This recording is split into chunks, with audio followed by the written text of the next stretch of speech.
तो बेटा अभी हम एक रिलेशन पढ़े ड्रिफ्ट वेलोसिटी और इलेक्ट्रिक करंट के बीच में।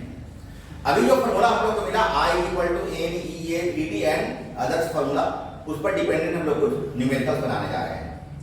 मैं न्यूमेरिकल लिखूंगा नहीं, न्यूमेरिकल के साथ न्यूमेरिकल का पेज मैं अपलोड कर दूंगा।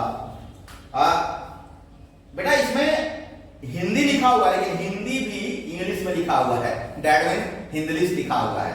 तो जो हिंदी बैच के बच्चे होंगे, जैसे आप मैसेज लिखते हो ना, मैं MAIN मैं बाजार BAJAR बाजार, वैसे लिखा हुआ है हिंदी। तो हिंदी बैच के बच्चे जो होंगे वैसे पढ़ करके अपने कॉपी में वो हिंदी में लिख लेंगे, उनको शायद कोई दिक्कत नहीं होगी। दिक्कत होगी तो मेरे से बात करना, मैं इस क्वेश्चन के साथ इसको अपलोड कर दूंगा। और कोई मतलब अगर कोई प्रॉब्लम होगा तो क्वेश्चन नंबर 1 बनाते हैं। ए करंट ऑफ 10 एम्पियर, कितना current 10 ampere is maintain in a conductor of cross section 10 to the power -4 metre square. जिस कंडक्टर से एक करंट फ्लो कर रही है, उस कंडक्टर का एरिया क्रॉस सेक्शन कितना दिया हुआ है 10 to the power -4 metre square. If the number density of free electron, जो फ्री इलेक्ट्रॉन यहां मूव कर रही है एक पॉइंट से दूसरे पॉइंट तक, उसका नंबर डेंसिटी कितना दिया हुआ है 9 × 10 टू द पावर 28 पर मीटर क्यूब। तो find the value of drift velocity. तो आप ड्रिफ्ट वेलोसिटी निकालो, और आप तो सभी बच्चे ऑलवेज जानते हो कि E का वैल्यू कितना होता है 1.6 × 10 टू द पावर -19 कूलम।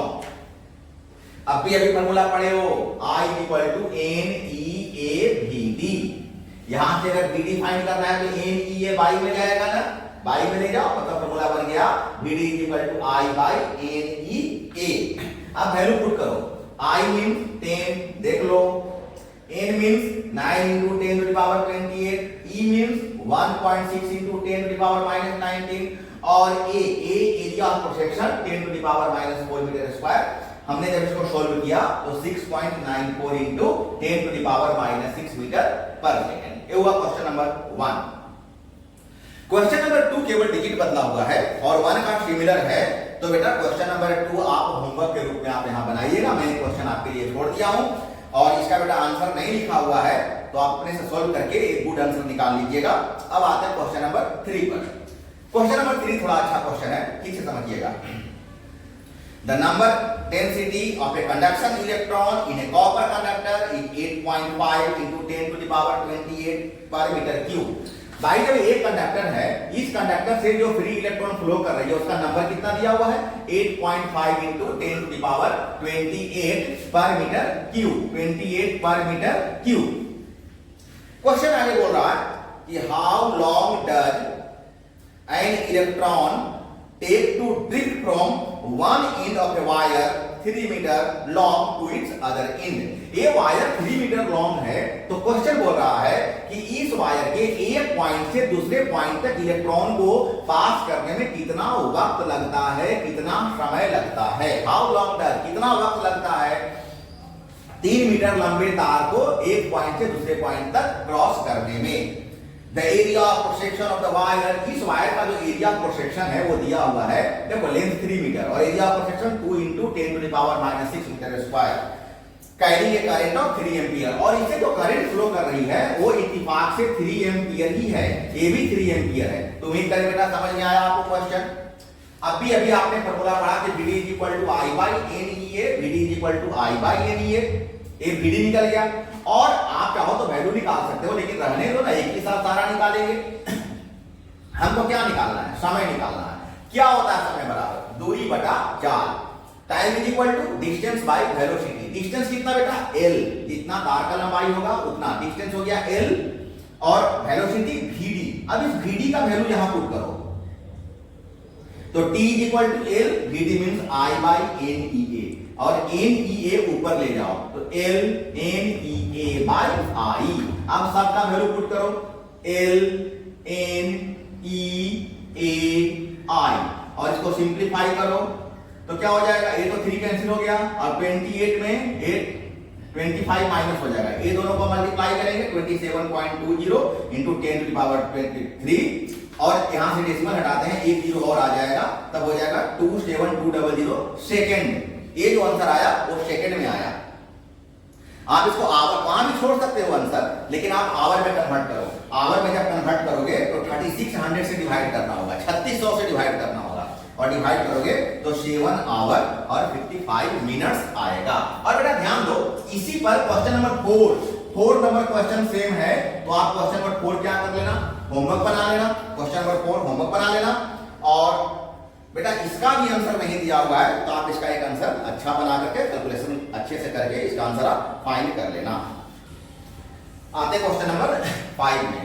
ऐसे ये भी अगर तुमको नहीं बताते तो ये क्वेश्चन तुम सॉल्व कर सकते हो, क्योंकि जैसा क्वेश्चन नंबर 1 है, हाँ जैसा क्वेश्चन नंबर लगभग 1 है वैसा ही क्वेश्चन नंबर 5 है, तो बना सकते थे। लेकिन चलो, what is the drift velocity of electron, drift velocity find करना है। Copper wire having a cross sectional area, cross sectional area दिया हुआ 5 × 10⁻⁻6 metre square. If the current is 10 ampere, current दिया हुआ है 10 एंपियर, एज्यूम दैट, मान लो कि there are 8 × 10⁻28 electrons पर मीटर क्यूब, डेंसिटी दिया हुआ है। तो Vd = I/NEA, NEA सॉल्व करेंगे तो 1.56 × 10⁻⁻4 मीटर पर सेकेंड। और क्वेश्चन नंबर 6 बेटा, जो मैंने क्वेश्चन नंबर 3 आपको बताया उसी का एकदम सेम है। ये क्वेश्चन मैं आपको इसलिए दिया क्योंकि इसमें आंसर भी लिखा हुआ है, आप बना कर देखिएगा, उम्मीद करते हैं आपसे बन जाएगा। आते हैं क्वेश्चन नंबर 7 पर, थोड़ा सा डिफरेंट है, ज्यादा हार्ड नहीं है। A potential difference of 5 volt, difference कितना 5 volt is applied across a conductor of length 0.1 meter if drift velocity of electrons 2.5 × 10⁻⁴ meter per second, calculate the electron mobility, mu find करना है। तो सबसे पहले आप E निकालो, E = V/L, V कितना 5 और L कितना 0.1, यहां से डेसिमल हटाओ, एक 10 ऊपर चला जाएगा, 10 5 या 50 वोल्ट पर मीटर। E फाइंड हो गया, और जब E निकल गया तो अब म्यू निकाल लो। म्यू तो बताया था ना, ratio of Vd and E। Vd का वैल्यू यहां से रख दो और E का वैल्यू यहां से रख दो, इसको सिंपलीफाई करो तो 5 × 10⁻⁻6 मीटर स्क्वायर पर वोल्ट पर सेकेंड। क्वेश्चन नंबर 8 बेटा एकदम सेम क्वेश्चन है, 7 का केवल डिजिट बदला हुआ है। तो क्वेश्चन नंबर 8 आप सॉल्व कीजिएगा। अब हम आते हैं क्वेश्चन नंबर 9 पर। ये लास्ट क्वेश्चन है, क्वेश्चन नंबर 9, ध्यान दीजिएगा। The number density of electron in copper, number density दिया हुआ है, वायर का लेंथ दिया हुआ, find the current flowing through, length दिया हुआ है, एरिया दिया हुआ है, पोटेंशियल दिया हुआ है, सबसे और म्यू, मोबिलिटी भी दिया हुआ है।